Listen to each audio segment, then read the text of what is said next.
everyone. Welcome back to another episode with BNI First Diamond Chapter Podcast. And I have Joseph with me. Joseph, welcome back. Hey Susanna, how are you doing? I am so well. Now is time. I know there is a 1.0 episode with Joseph, but all those people were like, no, I just want to hear all the tips and tricks and get into this episode. I didn't have time to listen to the first one. Can you, in a quick nutshell, tell us who are you and what do you do?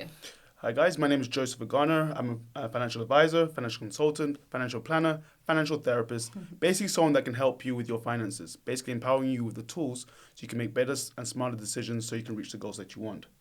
Amazing. Thank you so much. That came so BNI. We know exactly what we do. That's amazing. Great. Joseph, tell us more. Why did you start to work in this industry? I actually love money, so... Who doesn't? Exactly. I have a background in finance or in accounting as well. And it's funny because as you are pretty good at accounting for other people's businesses, you really get to realize that, hold on, with my own personal finances, I'm not really accounting for this quite well. I don't have the confidence that I want to have with my money, right? And I went on a little, let's say, rabbit hole of just studying how money works, right? How geopolitics works, how that affects money, wealth, investing, all these different things, right? The history of money as well, central banking, etc., etc.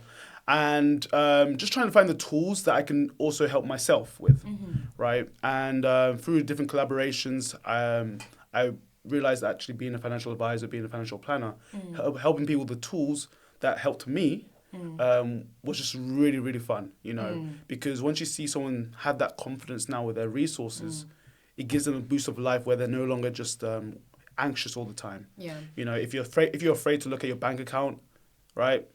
FYI, you need to have a conversation with me, right? Yeah. If you're afraid to talk about finances, FYI, you need to have a conversation with me, right? Yeah. Good trigger points. Yeah, exactly. But look, our life is money, right? Like our money is tied to what we do. Yeah. You know, so if we don't have good ownership of our resources, then we don't really have good ownership of our lives, and our life will just drift away. Yeah. And that's our only one life. It's crazy. Couldn't agree more. Wow, man, that is so crazy. Also, I love that you kind of alley-ooped already to our next question without knowing it, but that's amazing. So our next question would be for entrepreneurs, because mainly who is listening to our podcast are entrepreneurs and business leaders. So for these people, why is it crucially important that they have a plan for their finances? I mean... in a short version. I mean, if you want to... Nothing happens without a plan. Like, imagine you want to, you have a ship, you're in the ocean. If you have no direction, you're headed for destruction, right? So if you have a goal in mind some people don't even have a goal in mind.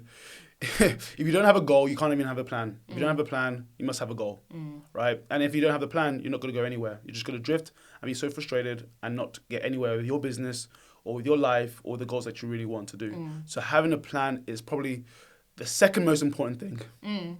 But the first important thing is having a goal and actually a reason why you are doing what you are doing. I love that. Now, we already talked a little bit in our first episode of what you do in your work, so we don't need to dive into that too much now. But when it comes to the goal and the plan, is the goal also something that you help people tend to, clear and clarify? Yes. Correct. Okay, so I like to ask. It's like dream building. Ask them some real life. What exactly do you want from your life? Yeah. You know, I think some people, they have midlife crisis, they have a quarter life crisis when they're 25 because they're doing a job they don't really like, right? Or they're doing a job they don't really want, or they're doing a business that they don't really like. They just kind of like drift it. They find their way doing it. What I try to do is just ask really good questions that open the brain up a bit. Yeah. And it is like a muscle. Yeah. The brain is a muscle. Oh, absolutely. It takes some time to really start to dream build. And find what exactly do you want. Then once you have, okay, what lifestyle I want, how do I want to live? Find out, okay, how much income does that lifestyle require? Once you have that assessment, you now have your goal. Now the question is, what's the plan that's going to get me there? Right? And then find the actual key points that you need to do in your plan that will get you there within the time frame that you want to do it by. Now it makes so much sense when you say you're a financial therapist, because that's exactly what I would assume a therapist would do with you when it comes to finances. Yeah. Great. Now, Joseph, let's talk a little bit more about entrepreneurship. Now, you are an entrepreneur in the finance field. Why entrepreneurship?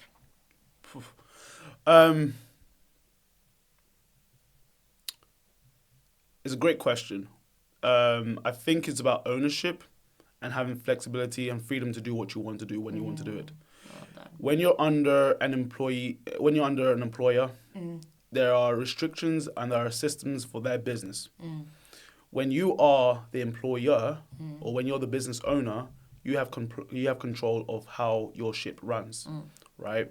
Now, and so entrepreneurship is also it's probably the best vehicle for personal development. I've never seen anything like it because it forces you to grow way beyond where you are. But that's the fun of it. Yeah. Right. You're gonna have crashes with it too, but that's a different story. Crashes too, right? So this is where entrepreneurship is super valuable, and this is why I recommend everyone become an entrepreneur, just because it will actually push you to where you will be. Will everyone become an entrepreneur? Yeah. No. That's People would prefer the security of like a stable income coming from the job, but I think more and more the world is moving towards entrepreneurship. Yeah, no, I couldn't agree more. And I've said that same thing. And I think I said it in one of our episodes before that everyone should try entrepreneurship. Even if it's not a passion, even if it's not something you want to do, just as a part-time entrepreneur even, just to understand how crucial those skill sets can be. 100%. Great. Now let's dive in a little bit more to our wisdom nuggets that we call in our podcast as well. Let's talk about finance. What are some common mistakes that entrepreneurs and business leaders are doing with their finances? I think we touched on it before, not having a goal. Yep. And actually thinking too small. When you think too small, I get the reason why we do it. Because we feel if we think too big and we don't achieve it, we're gonna feel sad. It's normal. But thinking bigger requires you to become bigger. And it's that becoming bigger that makes it all the fun. You know. Then obviously not having a goal, thinking too small is not great. Then also not having a plan. Maybe people do have a plan, let's say in 3 months, maybe 4 months, maybe a year. But if you don't know exactly, if you don't know your 5-year plan, you're not going to be successful because you're going to be sensitive to the movements of the market and to the movements of life. Every year life challenges happen. And if one thing happens and your whole 1 month plan is crashed, you're not going to be an entrepreneur much longer. Yeah, that's amazing. No, and it's so true. Finance is such a sore subject to handle. So that's a beautiful way how to put it. Yep. But now, when we talk about an entrepreneur, let's say someone who's listening and they think, oh shoot, I think I made a mistake. I've only had my 3 months plan. I only have these short-term plans and I don't have a long-term plan. Obviously, the first thing they can do and the first step they could do is to talk to you if they live in Prague or in Czech Republic. But what is someone who is listening now globally and they realize that they have made a mistake, other than talking to a financial advisor, which obviously we would suggest to do, but what would be a tip that you could give to them? What would be the first step towards a better financial future? So slow down to speed up. If you believe you made a mistake, acknowledge it and forgive yourself for it.